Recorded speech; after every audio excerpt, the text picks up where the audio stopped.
Assalamualaikum warahmatullahi wabarakatuh.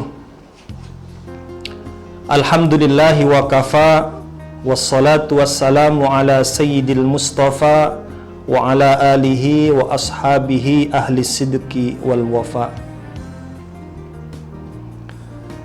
Para pemirsa ngaji bareng kiai dan ulama yang berbahagia, manusia sesungguhnya adalah makhluk yang nanti akan dimintai pertanggungjawabannya di hadapan Allah Subhanahu wa Ta'ala atas apa yang mereka lakukan di dunia ini.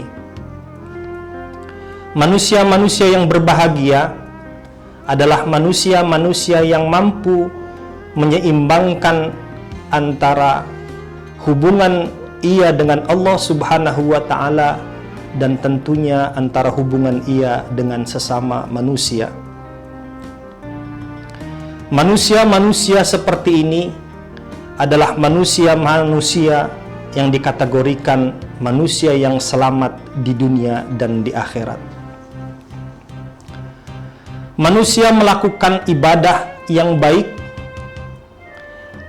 ia menjalankan ritualitas ibadahnya dengan sempurna, maka baginya pahala di hadapan Allah Subhanahu wa Ta'ala. Begitu juga manusia yang mampu menjaga keharmonisan hubungan antara ia dengan sesama, maka manusia seperti ini adalah manusia yang sangat beruntung. Tidak mudah menjalankan keseimbangan yang demikian. Andai kata hubungan kita dengan Allah Subhanahu wa Ta'ala tidak ada pengganggu, tapi hubungan kita antar sesama sesungguhnya banyak sekali kendala-kendala yang akan kita temui. Di antara kendala yang akan kita temui adalah sifat-sifat tercela yang bisa saja muncul dari diri kita atau bahkan muncul dari orang lain.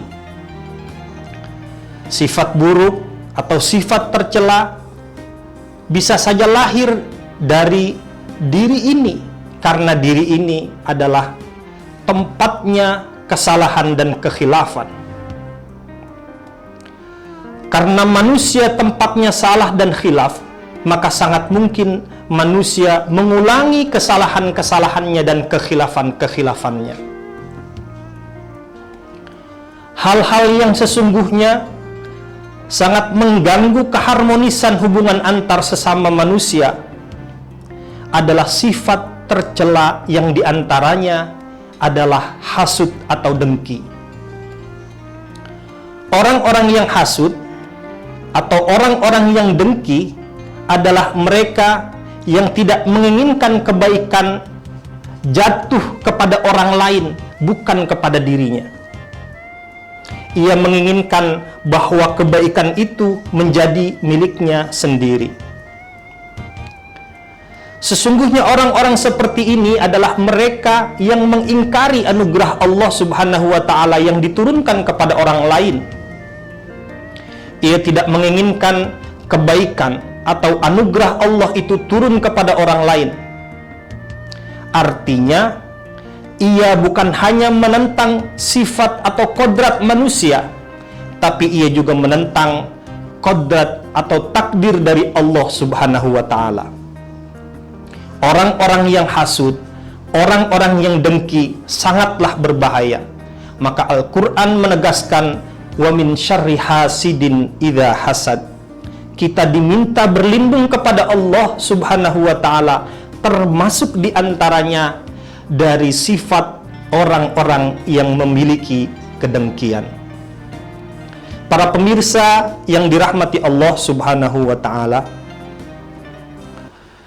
orang-orang yang dengki tidak akan mampu membahagiakan dirinya sendiri. Karena bagaimana mungkin dia bisa bahagia ketika ia melihat orang lain bahagia, dirinya menderita. Orang memiliki harta, orang membeli pakaian baru, orang lain membeli kendaraan baru, hatinya sakit. pikirannya kacau. Nah, sesungguhnya hasad membodohi diri sendiri.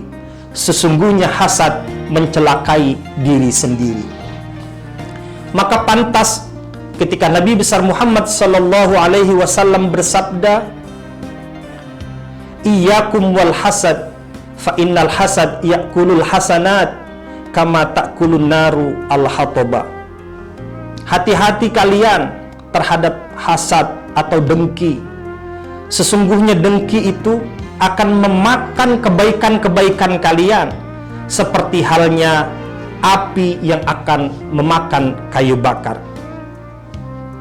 Para pemirsa yang dirahmati Allah Subhanahu wa taala, tidak ada baiknya, tidak ada untungnya kita mendengki terhadap orang lain, kita memiliki iri hati kepada kebaikan yang terjadi kepada orang lain, karena sesungguhnya itu adalah bagian dari qada dan qadarnya Allah Subhanahu wa taala. Mungkin menarik andaikan kita dimintai nanti pertanggungjawaban di hadapan Allah atas hasud yang kita lakukan di dunia ini. Saya menyampaikan demikian karena ternyata ada hasud yang dibolehkan oleh agama. Nabi Muhammad sallallahu alaihi wasallam juga bersabda yang diriwayatkan oleh Bukhari dan Muslim, "La hasada illa fitnataini, rajulun atahullahu malan fasullita ala halakatihi fil haqqi, wa rajulun atahul hikmah fahuwa yaqdi biha wa yu'allimuha." Nggak boleh hasad kecuali kepala dua tipikal manusia, yaitu yang pertama, tipikal manusia yang diberikan harta oleh Allah Subhanahu wa taala dan kemudian ia menunaikan haknya, memberikan hartanya kepada orang lain. Dan yang kedua adalah mereka yang diberikan ilmu oleh Allah, atau mereka yang diberikan hikmah oleh Allah, namun ia kemudian menunaikannya dengan cara mengajarkannya.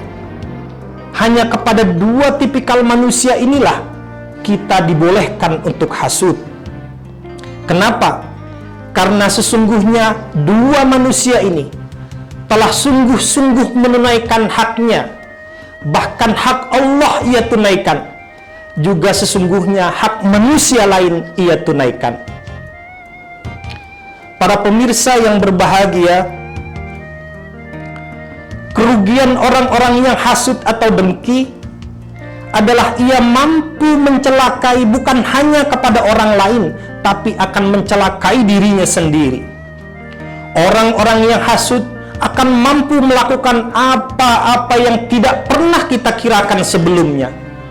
Semisal orang yang hasud, orang yang dengki atas nikmat Allah yang diberikan Allah kepada orang lain, maka sangat mungkin ia akan menebar fitnah. Ia akan berbuat zalim terhadap orang yang dengki.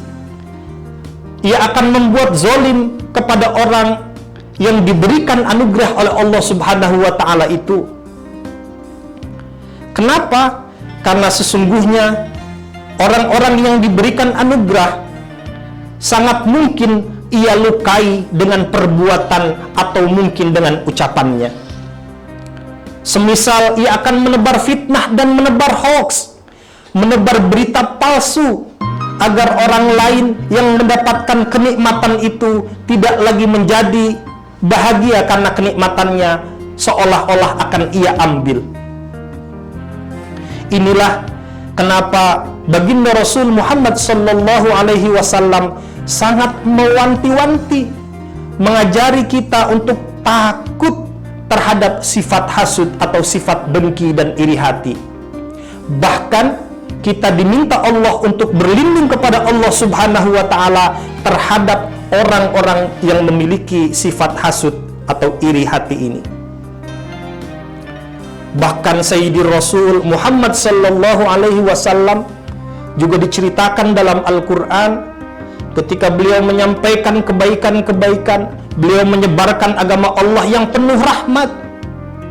Ternyata orang-orang kufar, orang-orang kafir juga dengki, juga iri hati, juga hasud kepada diri baginda Rasul dan umat mukmin ketika itu. Al-Quran menegaskan, am yahsudunan nasa ala ma atahumullahu min fadlih. Jangan dikira mereka yahsudun, orang-orang Yahudi dan Nasrani juga hasud kepada baginda Rasul Muhammad sallallahu alaihi wasallam dan juga orang-orang mukmin ketika itu. Para pemirsa yang dirahmati Allah Subhanahu wa taala, semoga kita mampu menjaga diri kita menjadi orang yang mawas diri, mencoba menjauhkan hati dari sifat iri dan dengki, mencoba menjauhkan hati dari sifat-sifat tercela yang dapat menggugurkan amal ibadah atau kebaikan-kebaikan kita. Dan terakhir, kita juga diminta oleh Allah Subhanahu wa taala untuk berlindung daripada sifat-sifat ini yang dimiliki orang lain. Semoga bermanfaat. Kurang lebihnya mohon dimaafkan. Wallahul muwaffiq ila aqwamit thoriq. Wassalamualaikum warahmatullahi wabarakatuh.